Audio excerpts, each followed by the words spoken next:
YouTube channel पर subscribe करें और बेल आइकन पर भी क्लिक करें।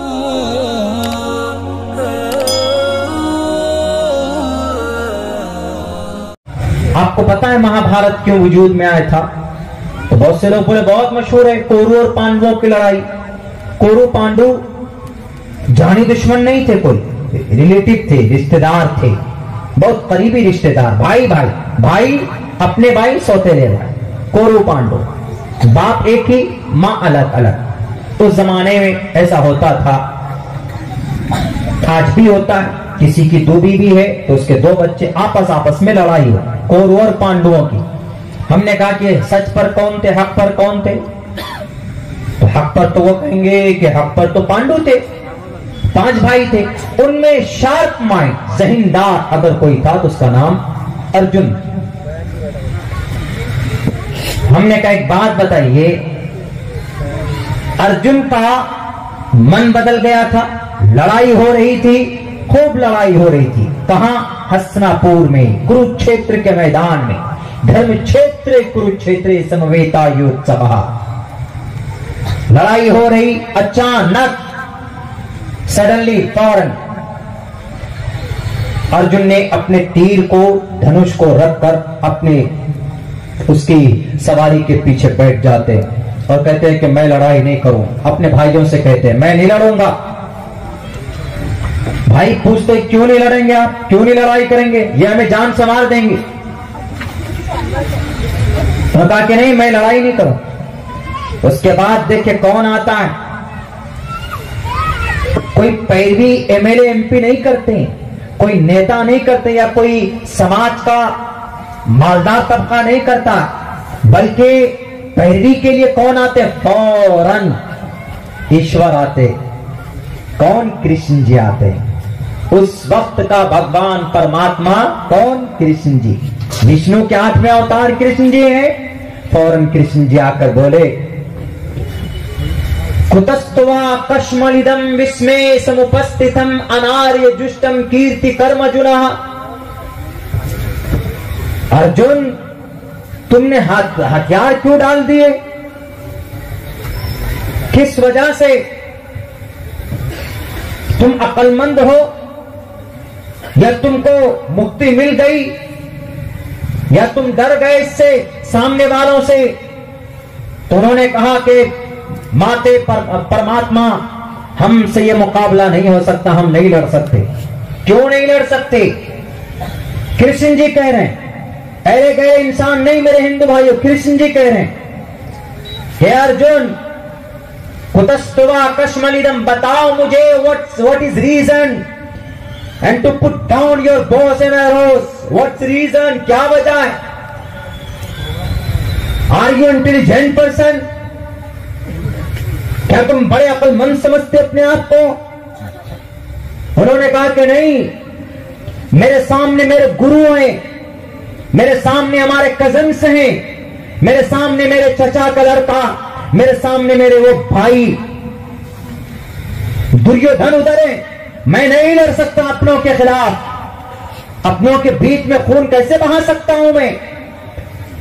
तो श्री कृष्ण जी ने क्या कहा अर्जुन को कि अर्जुन, इस वक्त ये तुम्हारे दोस्त या तुम्हारे रिश्तेदार नहीं है, ये इस वक्त सिर्फ एक शत्रु है, ये इस वक्त एक राक्षस है, ये जमीन पर राक्षस की शक्ल में इंसान है।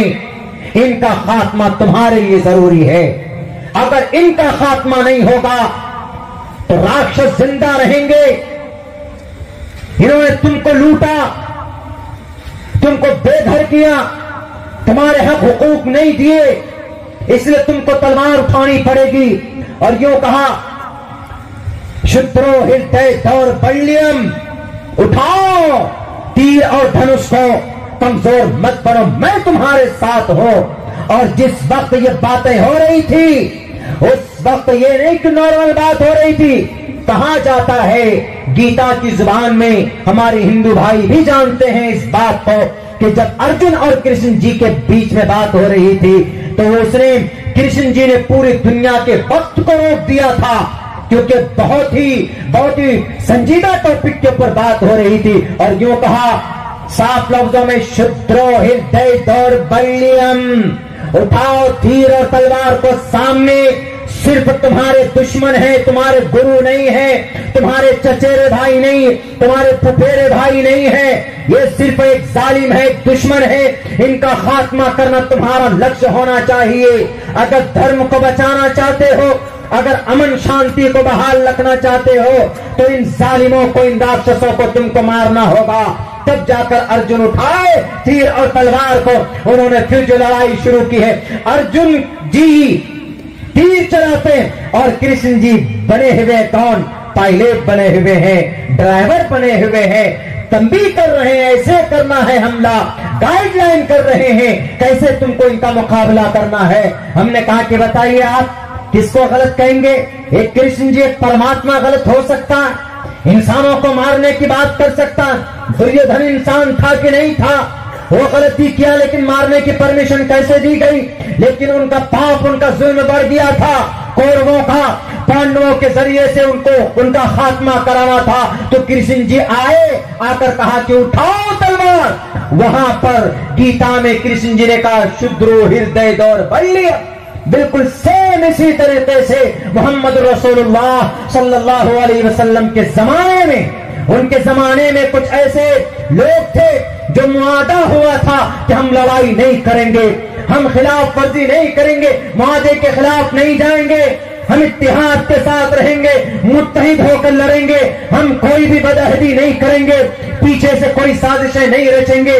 उस वक्त ये जायज था कि अगर कोई बदअहदी करे, अगर कोई उस वक्त के संगठन के खिलाफ जाए, उस वक्त के जो सुलह होते थे उसके खिलाफ जाए, तो उस वक्त उनके खिलाफ तलवार उठाने की इजाजत थी। अल्लाह तबारक व तआला ने या अय्युहन नबी हर्रिज़िल मुअमिनीना अलल क़िताल, उन लोगों के लिए कहा गया जो मोहम्मद रसूलुल्लाह के खात्मे की बात करते थे, जो कुरान को मिटाने की बात करते थे, जो इंसानियत को खत्म करने की बात करते थे, उनके लिए अल्लाह तबारक व तआला ने कहा ए नबी उठो और मुसलमानों को कहो कि क़िताल करो इन जालिमों के लिए। जैसे गीता में अर्जुन को कृष्ण जी के जरिए से आदेश दिया जाता है शुद्रो हृदय दौर्बल्यम, तलवार उठाकर इनका खात्मा करो, सेम इसी तरीके पर कुरान करीम में अल्लाह के नबी अलैहिस्सलातु वस्सलाम का ऑर्डर दिया जाता है। हमने कहा कि बताइए हमारे यादव भाई कौन गलत? कुरान गलत की गीता गलत?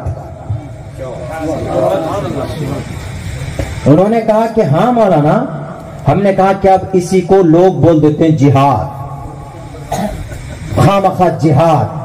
हमने कहा हम लोग तो कभी तकरीरों में भी जिक्र नहीं करते जिहाद विहाद का।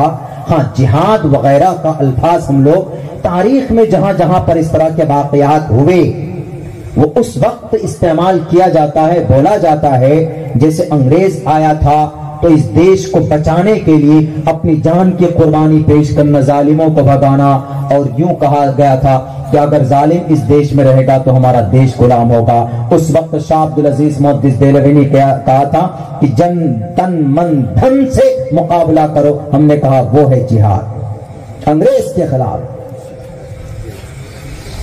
हमारे मुल्क पर अगर हमला कर दे, नेपाल श्रीलंका हमला कर दे, तो हमारी जो फौज लड़ाई करेगी उनसे, मुकाबला करेगी उनसे, या चाइना कब्जा करे तो हमारी फौज अपनी जमीन को कब्जा करने के लिए जो हमला करते, हमने कहा वो है जिहाद, वो जिहाद है। और यही निजाम इस्लाम में है। इस्लाम नहीं कि भाई आप यादव हैं, मैं अब्दुल रहमान हूं, तुम यादव क्यों हो, लो तुमको मारेंगे, ऐसा कहीं नहीं है इस्लाम। हमने कहा ये तो एक साजिश है। बोला मौलाना ये तो हम लोग सोचे नहीं। हमने कहा बताइए सेम पैटर्न कभी कभी ऐसा होता है कि लड़ाई झगड़ा करना जरूरी हो जाता है, हाँ, लेकिन यह है कि उसके प्रोसेस, उसके कानून, उसके सिस्टम होते हैं। जैसे रावण के साथ राम जी ने किया था, नहीं करते तो राम जी का खात्मा करते, वो सीता की इज्जत और आबरू से खिलवाड़ करते, वो भी जरूरी था। कौरवों के साथ मुकाबला पांडवों का जरूरी था, कृष्ण जी को आना पड़ा।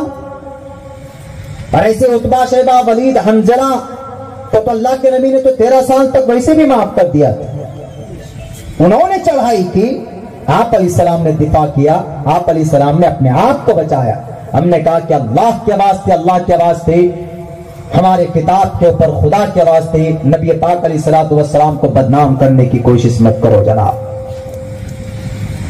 सैकड़ों वाकयात हैं, कुरान नहीं, वैदात में जहां इस तरह के वाकयात पेश आए।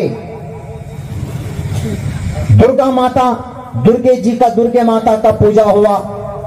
अभी शिवरात्रि, नवरात्रि के अंदर हमने किया, उसमें दुर्गे माता का नाम पड़ा है राक्षस को मारने की वजह से, दुर्गम राक्षस को मारने की वजह से दुर्गा नाम पड़ा, वरना नाम असल में भगवती मां है, दुर्गे माता का रियल नाम इसलिए दुर्गा पड़ा उनका क्योंकि राक्षस था। कौन?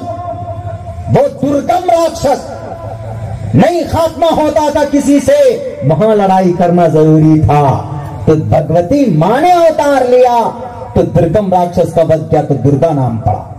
बताइए, अगर अब्दुल्ला झूठ बोलता है, ये कहानी नहीं है, ऑथेंटिक किताब की हकीकत है जो इन मीडिया वालों ने दबा के रखा हुआ है।